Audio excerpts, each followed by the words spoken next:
और 124 थे उस और चीन का टिड्डी दल। उसके बावजूद भी क्या हुआ? फिर सन्नाटा सन्नाटा सन्नाटा, चीन में फैला था फिर सन्नाटा। वाह। टिड्डी दल को देख मेजर ने हुंकार भरी, जब तक प्राण मेरे तन में नहीं पीछे कदम हटाऊंगा। क्या बात। जब तक प्राण मेरे तन में नहीं पीछे कदम हटाऊंगा, चीर फाड़ इस टिड्डी दल को आगे बढ़ता जाऊंगा। वाह। मेजर जी कहते हैं, है आदेश मुझे ऊपर से पीछे भी हट सकते हैं, पर क्या निज प्राणों की खातिर 1 इंच भूमि दुश्मन को दे सकते हैं? क्या। मशीन गनों के सामने राइफल खड़ी हुई हैं, तो हमारे जवान क्या कहते हैं? जहां मोर्चा मशीन गनों का, देखो राइफलों की मार, तोपों की गर्जों से ज्यादा सुनना जवानों की हुंकार। वाह, क्या कहने, बहुत बढ़िया। एक बार आदेश तो दे दो, जवान कहते हैं अपने मेजर से, एक बार आदेश तो दे दो, देंगे इनके शीश उतार। होता है, एक तरफ से मशीन गनें चलती हैं और एक तरफ राइफलें हैं जो एक बार में सिर्फ 1 गोली चलाती हैं और गिनती की गोलियां उनके पास हैं। रिम जिम गोली बरसी, मशीन गन से बरसात की बूंदों की तरह गोलियां निकलती हैं। रिम जिम गोली बरसी, ओले जैसे गोले बरसे, जैसे बरसात के बीच में ओले पड़ रहे हैं, इस तरह से ओले बरस रहे। वहां से हमारे पास कोई तोप और टैंकी नहीं था। मशीन गनों से राइफल लड़ती, हर गोली दुश्मन को डसती। आदेश था 1 गोली से 1 सिपाही मरना चाहिए और चीनी, हर गोली दुश्मन को डसती। तभी चली 1 गोली चीनी, भारतीय सैनिक को लगी। जब उसे दिखा मौत मेरे सामने खड़ी है और गोलियां मेरे पास बाकी हैं, कहता है, ऐ मौत ठहर जा अभी,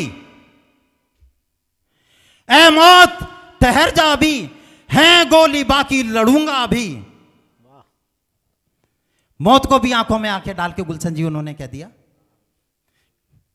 है मौत ठहर जा अभी, है गोली बाकी लड़ूंगा अभी। दिखा सर चीनी, चली गोली धाएं, गिरी लाश चीनी, मौत झपटी उधर ही, मिला वक्त थोड़ा 10 और मारे।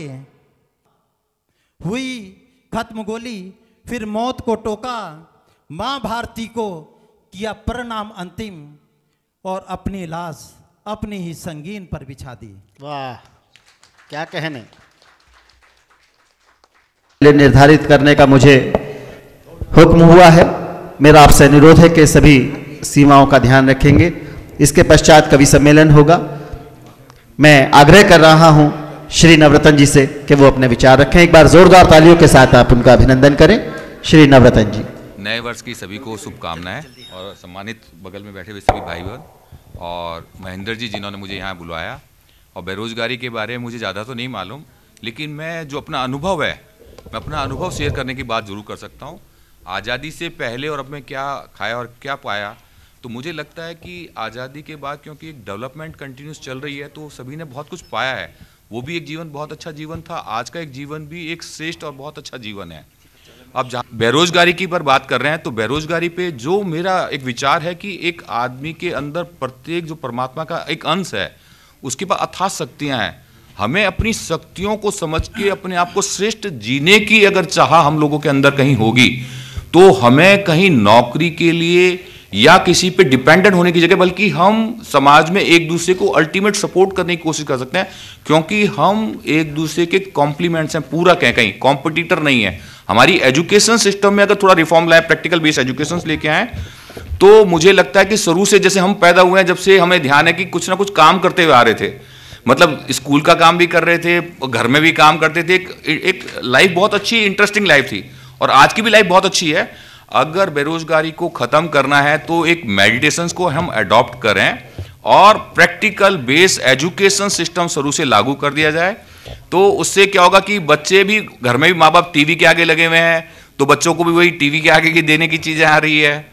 और अगर जो सेल्फ कॉन्फिडेंट होगा बच्चा, अपने अंदर से आत्मशक्ति, मेडिटेशन में क्या अपने अंदर की आत्मशक्ति जागृत होगी, तो वो प्रत्येक चीज़ करने के लिए, कोई भी छोटी सी भी नौकरी मिल रही होगी तो उसको लेने में हेजिटेट नहीं करेगा, क्योंकि उसकी चाहत होगी कि मैं उस चीज़ को सीखूं, समझूं, जानूं उसको क्या कर सकता है।